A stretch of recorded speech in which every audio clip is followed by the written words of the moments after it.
ஓம் நம சிவாய நமக. தென்னாடுடைய சிவனே போற்றி, எந்நாட்டவர்க்கும் இறைவா போற்றி. இன்றைக்கு பெண்களுக்கு ஒரு முக்கியமான அவசியமான பதிவு தான் பார்க்க போகிறோம். அதாவது சமையல் அறையில் பார்த்தீங்கன்னா, நம்ம சமையல் அறை அந்த மேடை இருக்குது பார்த்தீங்களா, அடுப்பு வைத்திருப்போம்ல, அதற்கு பக்கத்தில் இவ்வாறான பொருட்கள் அப்படிங்கிறது இருக்கக்கூடாது. அதுபோக இந்த பொருட்கள் இருக்கணும் அப்படிங்கிற ஒரு நியதி இருக்குது. ஏன்னா இதனாலேயே பார்த்தீங்கன்னா நம்மளுக்கு தரித்திரமும், சமையலறையில் அந்த லக்ஷ்மி கடாசம் அப்படிங்கிறதும் நம்மளை விட்டு போயிடும் அப்படிங்கிறதுனால தான். அதனால் இந்த பொருட்கள் உங்களுடைய சமையலறை மேடையில் அடுப்பு பக்கத்தில் இருந்தால் அதை கீழே வைத்து கொள்வதற்கு நீங்கள் பழகிக்கணும். ஏன்னா இதனால் கூட பார்த்தீங்கன்னா நமக்கு தரித்திரங்கள் ஏற்படும் அப்படிங்கிறதுக்காகத்தான். அதனால் இன்றைய பதிவில் பார்த்தீங்கன்னா சமையலறை குறிப்பு ஆன்மீகம் சார்ந்த ஒரு விஷயத்தை தான் நம்ம தெரிந்து கொள்ள போகிறோம். இந்த வீடியோ ஃபுல்லாக பாருங்கள், உங்களுக்கு நல்ல ஒரு பயன்பெறும். நம்மளுடைய சேனலுக்கும் முதன்முறையாக வர்றவங்க சப்ஸ்கிரைப் பண்ணி மறக்காமல் உங்களுடைய நண்பர்களுக்கும் இந்த பதிவானதை பகிர்ந்து கொள்ளுங்கள். சமையல் அறையில் பார்த்திங்கன்னா நூற்றுக்கணக்கான பொருட்களை நம்ம வைத்திருப்போம். சமைப்பதற்காக தான் அதெல்லாம் பார்த்திங்கன்னா நம்ம பயன்படுத்துவோம். அது எல்லாத்தையுமே நம்ம ஒரு டப்பா ஒரு இடத்துல இப்படி நம்ம பலவாறு பயன்படுத்துவதற்கு நம்ம வைத்திருப்போம். அதில் இது நல்லது இது கெட்டது என்று நம்ம பிரிக்க முடியாது. எல்லா பொருட்களுமே சாப்பிடக்கூடிய பொருட்கள் தான். எல்லா பொருட்களுமே பார்த்திங்கன்னா அன்னலக்ஷ்மியின் ஆசீர்வாதம் பெற்ற பொருட்கள் தான். ஆனாலுமே இதில் ஒரு சில பொருட்களை சமையலறை மேடையில் நம்ம வைக்கக்கூடாது என்று நம்முடைய முன்னோர்களால் சொல்லி வைக்கப்பட்டுள்ளது. அதனால் அடுப்புக்கு பக்கத்தில் அந்த மேடையில் பார்த்திங்கன்னா இவ்வாறான பொருட்கள் நம்ம வைக்கக்கூடாது. அது என்னென்ன அப்படிங்கிறத நம்ம தொடர்ந்து காணலாம். சில பேர் பார்த்திங்கன்னா வீட்டில் கருவாடு, நெத்திலி, காய்ந்த இறால் இப்படிப்பட்ட பொருட்கள் எல்லாமே வாங்கி ஒரு டப்பாவில் போட்டு ஸ்டோர் செய்து வைத்திருப்பார்கள். இந்த பொருட்களை பார்த்திங்கன்னா முதல்ல சமையலறை மேடைக்கு நம்ம பக்கத்தில் வைக்கக்கூடாது. சமையலறை மேடைக்கு மேல் பக்கத்துலேயுமே இது இருக்கக்கூடாது. அதாவது நம்ம மேலே ஸ்லாப் கட்டி வச்சுருந்தாலுமே அந்த அலமாரியிலையுமே இந்த பொருட்களை நம்ம வைக்கக்கூடாது. இது எப்பொழுதுமே பார்த்திங்கன்னா சமையலறைக்கு கீழ்ப்பக்கத்தில் திண்ணைக்கு கீழே இருக்கக்கூடிய அலமாரியில் நம்ம வைத்துக்கொள்ளலாம். அதாவது கீழே வைத்துக்கொள்ளலாம். சமையலறை மேடையிலையோ அந்த சமைப்பதற்கு நம்ம அடுப்பு இருக்கும் பார்த்திங்களா, அந்த இதுலேயோ அதற்கு மேலே நம்ம வைக்கக்கூடாது. கீழே வைத்துக்கொள்வது மிகவும் நல்லது. அதே போல் கருப்பு உளுந்து, கருப்பு எள்ளு, ஊறுகாய் வகைகள், எண்ணெய் வகைகள் இவைகள் எல்லாமே சமையலறை மேடை மேலேயே வைக்காதீங்க. சமையலறை மேடைக்கு கீழ்ப்பக்கத்திலே வைத்துக்கொள்ளுங்கள். ரொம்ப ரொம்ப நல்லது. அப்போது அடுப்புக்கு பக்கத்தில் சமையலறை மேடையில் நம்ம எந்த பொருட்களை வைக்கலாம் அப்படிங்கிற ஒரு சந்தேகங்கள். கல்லுப்பு இதை வைக்கலாம், தூள் உப்பு இதை வைத்துக்கொள்ளலாம். தேவை என்பவர்கள் பார்த்திங்கன்னா மஞ்சள் தூளையும் அந்த இடத்துல வைக்கலாம். குறிப்பாக பார்த்திங்கன்னா ஒரு சொம்பு நிரம்ப எப்போதுமே சமையலறை மேடைக்கு பக்கத்தில் நீர் வைத்து கொள்ள வேண்டும். அடுப்புக்கு பக்கத்தில் வலது பக்கத்தில் கல்லுப்பு, நெய், தண்ணீர் இந்த பொருட்களை எல்லாமே வைப்பது வீட்டிற்கு மகாலட்சுமி கடாசத்தை கொடுக்கும். நிறைய பேர் கல்லுப்பை சமையலறை மேடைக்கு கீழே ஜாடியில் வைத்திருப்பார்கள்.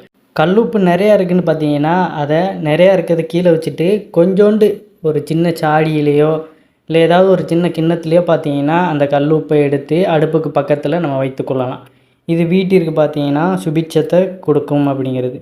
சமையலறை என்பது வீட்டின் பூஜை அறைக்கு சமமான ஒரு இடம் என்பது நம்ம எல்லாருக்கும் தெரிஞ்சது தான். ஆகவே வீட்டில் இருக்கும் பெண்கள் எப்பொழுதுமே பார்த்தீங்கன்னா அந்த சமையலறையை சுத்தபத்தமாக பார்த்து கொள்ள வேண்டும்.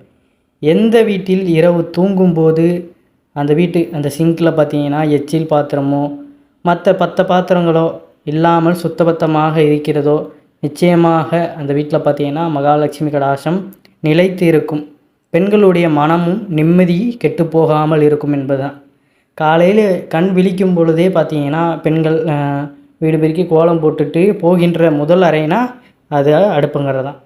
அப்போ அந்த நேரத்தில் போகும்பொழுது பார்த்திங்கன்னா சிங்கில் இவ்வாறான சாப்பிட்ட பாத்திரங்கள், எச்சில் பாத்திரங்கள்லாம் நிறைவாக இருக்கும் பொழுது அதை பார்க்கும்பொழுது அவர்களுக்கே ஒரு மனக்கசப்பு ஏற்படும்.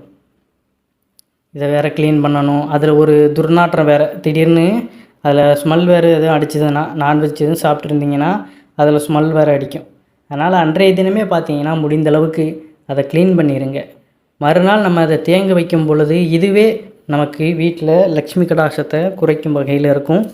நமக்குமே ஒரு மனக்கசப்பை ஏற்படுத்தும். அதனால் பெண்கள் முடிந்தளவுக்கு நைட்டில் எல்லாம் க்ளீன் பண்ணிடுங்க. முடிஞ்ச அளவுக்கு ஆண்களுமே கூடமாட அவர்களுக்கு உதவி செஞ்சு இருவருமே சேர்ந்து வேலை செய்து சீக்கிரமாக போய் தூங்கி விடுவது நல்லது.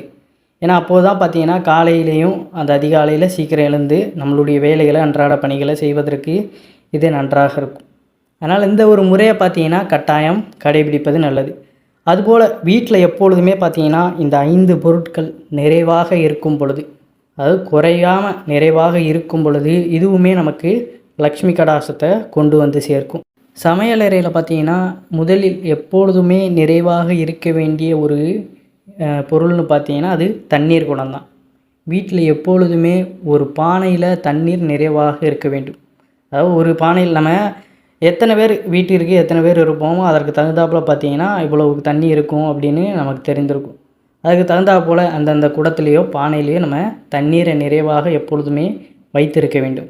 தண்ணீர் சுத்திகரிப்பதற்காக சில பொருட்களை பயன்படுத்தினாலும் கூட ஒரு சின்ன குடம் அல்லது சொம்பிலாவது சமையலறையில் தண்ணீர் எப்பொழுதுமே நிறைந்து இருக்குமாறு பார்த்து கொள்ளுங்கள்.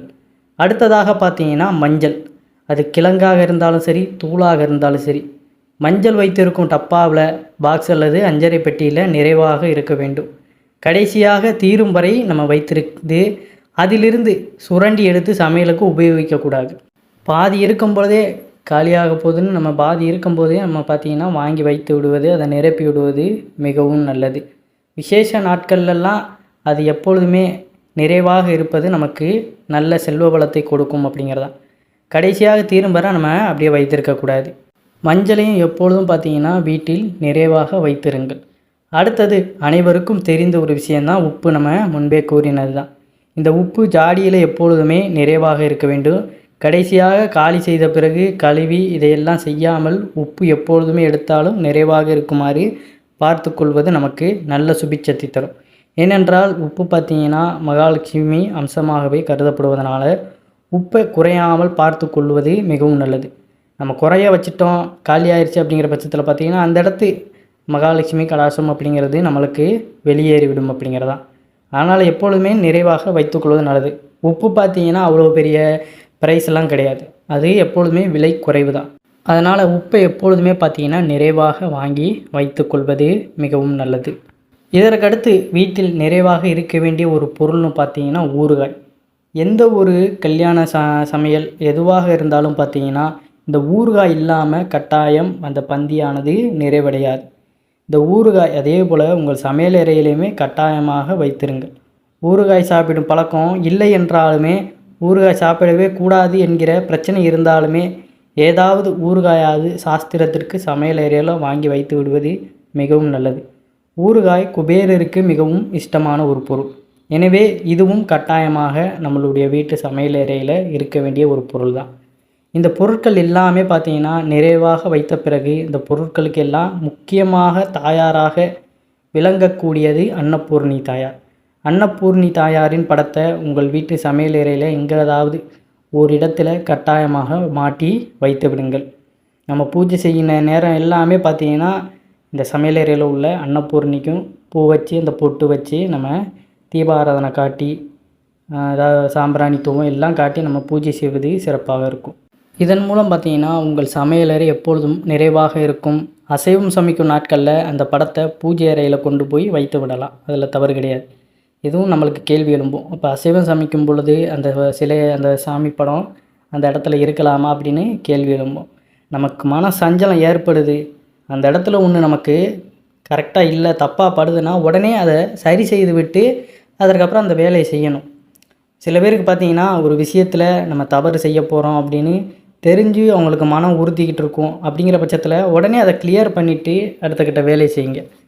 ஏன்னா மன தூய்மையோடு மன தெளிவோடு செய்கின்ற வேலைகள் மட்டும்தான் அந்த இடத்துல நிரந்தரமாக நமக்கு வெற்றியை கொண்டு வரும். அதனால் அசைவம் சமைக்க போகிறீங்கன்னா அந்த படத்தை கொண்டு போய் உங்கள் வீட்டு பூஜை அறையில் வைத்து விடுங்கள். அல்லது சமையல் கட்டில் ஒரு ஸ்க்ரீன் போட்டு மூடி விட்டு செய்யலாம். ஆனால் அன்னபூர்ணி தாயாரின் படம் சமையலறையில் கட்டாயம் இருக்க வேண்டியது அவசியம். எப்பொழுதுமே பார்த்திங்கன்னா அசைவம் சமைத்ததற்கு அப்புறம் அந்த இடத்த தூய்மையாக நல்லா சுத்தம் பண்ணி விடணும்.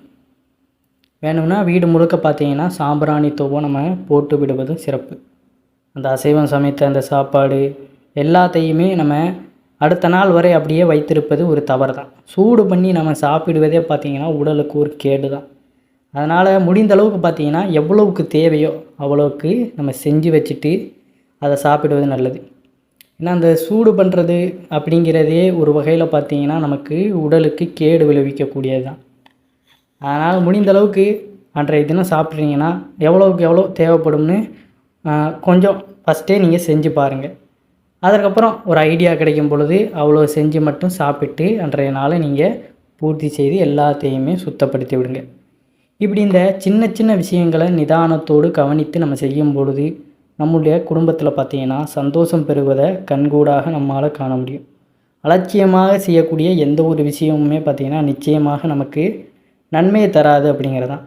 நம்பிக்கை உள்ளவர்கள் பொறுப்போடு கவனத்தோடு மேல் சொன்ன விஷயங்களை கட்டாயம் பின்பற்றினால் நிச்சயமாக நன்மை நடக்கும் என்றது தான் நிதர்சனமான ஒரு உண்மை.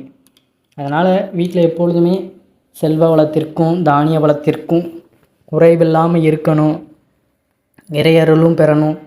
இப்படி எல்லா விஷயங்களும் நமக்கு கிடைக்கப்பெறும்னா முறைப்படி நம்ம வீட்டில் பூஜை அறையும் சமையலறையும் நம்ம பராமரிக்கும் பொழுது தான் இதெல்லாம் நிறைவாக இருக்கும். அதனால் நம்பிக்கை உள்ளவர்கள் மேல் சொன்ன அந்த பொருட்களையும் பார்த்திங்கன்னா சரியான இடத்துல வைங்க. வீட்டில் நிறைவாக தண்ணீரை எப்பொழுதுமே வைத்திருங்க. உப்பை கொஞ்சமாவது அடுப்பை பக்கத்தில் நீங்கள் வைத்திருப்பது இன்னும் சிறப்பாக இருக்கும். மேல் சொன்ன விஷயங்களை பின்பற்றி பாருங்கள். இனி வரும் காலங்களில் வாழ்க்கை வளமாகும் அப்படிங்கிறது தான். அனைவரும் என்றும் இறையருள் பெற்று நலமுடன் வாழ வேண்டும். நன்றி, வணக்கம். ஓம் நம சிவாய நமக.